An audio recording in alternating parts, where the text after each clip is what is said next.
समास। समास का अर्थ होता है संक्षेप। क्या होता है? संक्षेप। ठीक, समास का अर्थ क्या होता है? संक्षेप। और समास की परिभाषा क्या दी जाती है? समास की परिभाषा दी जाती है, शब्दों के मेल को समास कहते हैं। शब्दों के मेल को समास कहते हैं। दो या दो से अधिक शब्दों के मेल को क्या कहते हैं? समास कहते हैं। ठीक, अब इसमें एक खास शब्दावली चलती है जो आपको पता होनी चाहिए, एग्जाम के लिए बहुत इंपॉर्टेंट है। जैसे इसमें जो शब्द दिया होता है उसे कहते हैं समस्त पद। क्या कहते हैं इसको? समस्त पद। जो नया शब्द बनता है या जो शब्द दिया होता है उसे कहते हैं समस्त पद। ठीक, और इसके साथ ही होता है पूर्व पद। क्या होता है? पूर्व पद। पूर्व पद मीन्स नाम से स्पष्ट है, पहला पद। जो पहला पद होता है उसे पूर्व पद कहते हैं। और इसके अलावा उत्तर पद जो दूसरा पद होता है उसे उत्तर पद कहते हैं। ठीक है, इसके अलावा शब्दावली चलती है विग्रह आपको पता है अलग अलग करना। तो यहाँ पर क्या, समस्त पद का विस्तार क्या कहलाता है? विग्रह कहलाता है। विस्तार क्या कहलाता है? विग्रह कहलाता है। ठीक है, ये आपको समास का अर्थ, संक्षेप, समास की परिभाषा, क्योंकि समास की परिभाषा और संधि की परिभाषा जल्दबाजी में बच्चे गलत टिक करके आते हैं। ठीक, वर्णों के मेल को संधि कहते हैं और शब्दों के मेल को समास कहते हैं, ये पता होना चाहिए। इसके अलावा समस्त पद क्या होता है, पूर्व पद क्या होता है, उत्तर पद क्या होता है और विग्रह क्या होता है, ये हमें पता होना चाहिए। ठीक, इसका उदाहरण देखते हैं। समास का उदाहरण, समास को पढ़ने से पहले उसको थोड़ी जानकारी देखते हैं। उदाहरण, जैसे कहा जाता है राजपुत्र कहा जाता है, तो राजपुत्र में इस पूरे जो शब्द को क्या कहेंगे? इसे कहेंगे समस्त पद। क्या कहेंगे इसे कहेंगे समस्त पद। ठीक, और इसका जो पहला पद है इसे कहेंगे आप पूर्व पद। क्या कहेंगे इसे कहेंगे पूर्व पद। और जो दूसरा पद है इसे कहेंगे उत्तर पद। क्या कहेंगे इसे? उत्तर पद। ठीक है, तो पूर्व पद पहले वाला, दूसरा वाला पद उत्तर पद और पूरे पद को कहेंगे समस्त पद। और इसका जो विग्रह करना है, राजपुत्र का विग्रह क्या होगा? राजपुत्र का विग्रह होगा राजा का पुत्र। ये है इसका विग्रह। ठीक है, इसका विस्तार, तो इसे कहेंगे विग्रह। तो इन शब्दावलियों का हमें पता होना चाहिए कि किसे पूर्व पद, किसे उत्तर पद, किसे समस्त पद और किसे विग्रह कहेंगे। उसमें कौन सा समास है ये तो बात की बात है, ये तो हम पढ़ ही लेंगे। लेकिन ये छोटी छोटी चीज़ें हैं जो कि एग्जाम के लिए बहुत इंपॉर्टेंट है। सभी राज्य स्तरीय परीक्षाओं में हिंदी का एक विशेष महत्व है। ठीक है, जिसके लिए हमें इस चीज़ का पता होना चाहिए। और एक खास बात है कि समास की जब परिभाषा हम पढ़ते हैं तो सिंपल किताब उठा के हम उसकी परिभाषा को रट देते हैं। नहीं, इसको समझना होगा। एग्जाम में क्वेश्चन सीधे बन के नहीं आते हिंदी में। ठीक है, पूछा जाएगा आपसे कि किस समास में पहला पद प्रधान होता है, किस समास में दूसरा पद प्रधान होता है, किस समास में दोनों पद प्रधान होते हैं। तो इसको हम पढ़ भी लेते हैं तो हमें याद नहीं होता। जब आप ये क्लास समाप्त करेंगे तो उसके बाद आपको याद होंगी सारी चीज़ें। बस आप पेन और कॉपी अपने साथ रखिए और नोट करते जाइए। बहुत इंपॉर्टेंट चीज़ें हैं सारी। ठीक है, तो ये है समास का परिचय। ठीक, अब बात आती है समास के भेद कितने होते हैं। ठीक है, समास के 6 भेद होते हैं। तो इन शब्दावलियों का हमें पता होना चाहिए कि किसे पूर्व पद, किसे उत्तर पद, किसे समस्त पद और किसे विग्रह कहेंगे। उसमें कौन सा समास है ये तो बात की बात है, ये तो हम पढ़ ही लेंगे। लेकिन ये छोटी छोटी चीज़ें हैं जो कि एग्जाम के लिए बहुत इंपॉर्टेंट है। सभी राज्य स्तरीय परीक्षाओं में हिंदी का एक विशेष महत्व है। ठीक है, जिसके लिए हमें इस चीज़ का पता होना चाहिए। और एक खास बात है कि समास की जब परिभाषा हम पढ़ते हैं तो सिंपल किताब उठा के हम उसकी परिभाषा को रट देते हैं। नहीं, इसको समझना होगा। एग्जाम में क्वेश्चन सीधे बन के नहीं आते हिंदी में। ठीक है, पूछा जाएगा आपसे कि किस समास में पहला पद प्रधान होता है, किस समास में दूसरा पद प्रधान होता है, किस समास में दोनों पद प्रधान होते हैं। तो इसको हम पढ़ भी लेते हैं तो हमें याद नहीं होता। जब आप ये क्लास समाप्त करेंगे तो उसके बाद आपको याद होंगी सारी चीज़ें। बस आप पेन और कॉपी अपने साथ रखिए और नोट करते जाइए। बहुत इंपॉर्टेंट चीज़ें हैं सारी। ठीक है, तो ये है समास का परिचय। ठीक, अब बात आती है समास के भेद कितने होते हैं। ठीक है। समास के 6 भेद होते हैं, समास के 6 भेद होते हैं। देखें वो 6 भेद तो हम पढ़ ही लेंगे, लेकिन उसको सुव्यवस्थित क्रम में लिखना बहुत ज़रूरी है जिससे आपको याद हो जाए।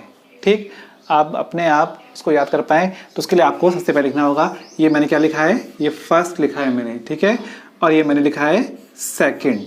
ठीक है, जैसे एग्जाम में होता है ना, पहला ऑप्शन दूसरा ऑप्शन उपरोक्त दोनों, तो ऐसे आप क्या करते हैं, फर्स्ट और सेकंड लिख लेंगे। ठीक, इसके बाद अगला ऑप्शन क्या होता है, थर्ड। ठीक, बस इतना लिखना है आपको और आपको 6 के 6 समास की परिभाषा याद होने लगेगी। सबसे पहले जहाँ मैंने फर्स्ट लिखा है वहाँ पर आप लिखेंगे अव्ययी भाव समास, अव्ययी भाव समास, अव्ययी भाव समास। ठीक, और इसके आगे लिखेंगे आप सेकंड में लिखेंगे तत्पुरुष समास, तत्पुरुष समास। ठीक है, और इसके बाद लिखेंगे द्वंद्व समास, द्वंद्व समास। ठीक, और तीसरा इसमें लिखेंगे आप बहुब्रीहि समास, बहुब्रीहि समास, बहुब्रीहि समास। तो 1 2 3 4 तो आ गए, 2 कहाँ, 2 सेम जो परिभाषा इसकी होती है वही कंडीशन द्विगु की होती है, द्विगु समास। और इसके अलावा होता है अगला द्विगु समास के बाद क्या बच गया, कर्मधारय समास, कर्मधारय समास, कर्मधारय समास। ठीक है, अगर आपको ये चार्ट आपको याद हो गया तो आपका आधी परेशानी आपकी सॉल्व हो गई। ठीक, क्या मतलब है इसका, ये देखिए फर्स्ट का मतलब है जिस समास में पहला पद प्रधान होता है उसे अव्ययी भाव समास कहते हैं, जिस समास में दूसरा पद प्रधान होता है उसे तत्पुरुष समास कहते हैं, जिस समास में पहला और दूसरा दोनों पद प्रधान होते हैं उसे द्वंद्व समास कहते हैं, और जिस समास में तीसरा पद प्रधान होता है यानी कि पहला दूसरा नहीं कोई अन्य पद प्रधान होता है उसे क्या कहेंगे, बहुब्रीहि समास कहते हैं। ठीक, और यहाँ पर आप द्विगु और कर्मधारय लिख लेंगे। तो आपका अगर इतना याद रहेगा, सीक्वेंस याद रहेगी आपको, तो आपकी ये दिक्कत तो सॉल्व हो गई कि कौन सी परिभाषा किसकी है।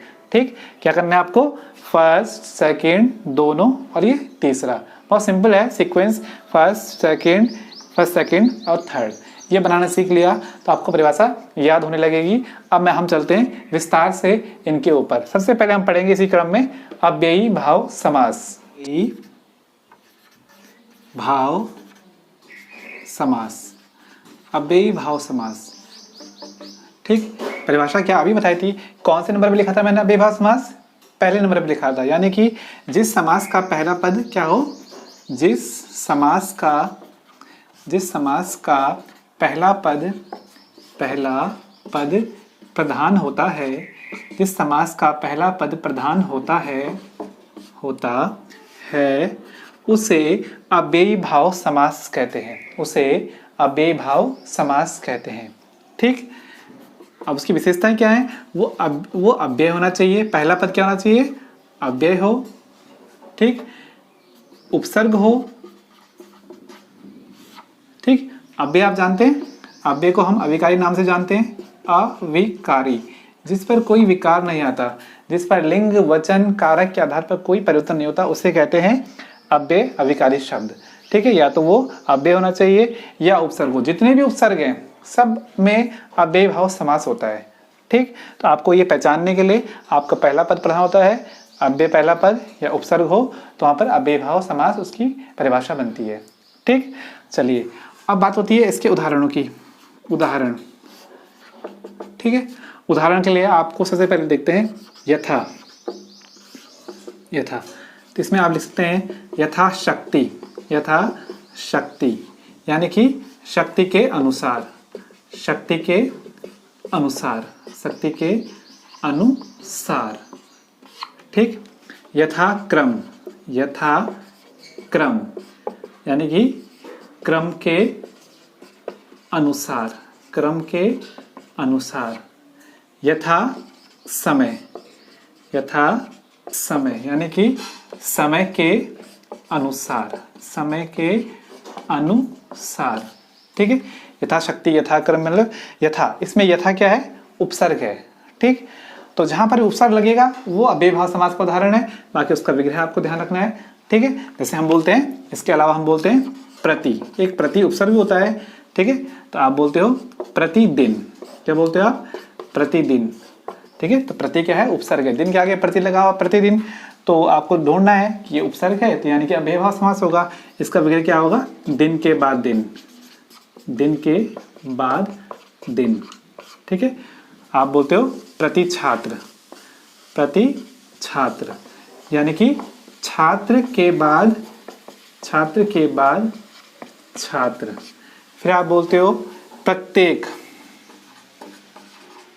प्रत्येक, एक के बाद एक, एक के बाद एक, ठीक है। प्रतिदिन, प्रति छात्र, प्रत्येक, प्रतिवर्ष, कुछ भी लिख सकते हो आप लोग। जितने उदाहरण आप लिखें उतना आपके लिए अच्छा है। प्रतिवर्ष यानी कि वर्ष के बाद वर्ष, वर्ष के बाद वर्ष, वर्ष के बाद वर्ष, तो ये प्रतिवर्ष, ठीक है। जितने भी उपसर्ग आप ढूंढ सकते हो वो सारे उनमें मिलेगा आपको अव्ययी भाव समास। इसके अलावा और एग्जाम्पल भी देखने पड़ेंगे। दुर्दिन, इनमें दुर उपसर्ग लगा हुआ है, ठीक है। ऐसे होते हैं आजीवन, आमरण, आजन्म, आमूल, आकंठ, आभरण, इन सब में आ उपसर्ग है। यानी कि जितने भी उपसर्ग होते हैं सब में अव्ययी भाव समास होता है, ठीक। और अब लास्ट में एक नोट पॉइंट आपको लिखना होगा अपनी कॉपी में। नोट पॉइंट लिखेंगे, जितने भी पुनरुक्ति शब्द होते हैं यानी कि रिपीटेड वर्ड होते हैं उन सभी में क्या होता है, अव्ययी भाव समास होता है। जैसे आप बोलते हो रातों रात, रातों रात, बातों बात, बातों बात, ठीक है। रातों रात, बातों बात, कानों कान, कानों कान, ठीक। हाथों हाथ, हाथों हाथ, बीचों बीच, बीचों बीच, पल पल, ठीक है। रिपीटेड वर्ड हैं उन सभी में क्या होगा, अव्ययी भाव समास होगा, ठीक। अब आपको शुरू से लेकर लास्ट तक एग्जाम्पल को देखना है और अपने नोट्स बनाने हैं, ठीक है। अगर आपको कहीं भी कोई प्रॉब्लम हो तो आप मुझे व्हाट्सएप पर भेज सकते हैं कि इसका आंसर क्या होगा, ठीक। चलिए अगली वीडियो में आपको अगला समास बताऊंगा।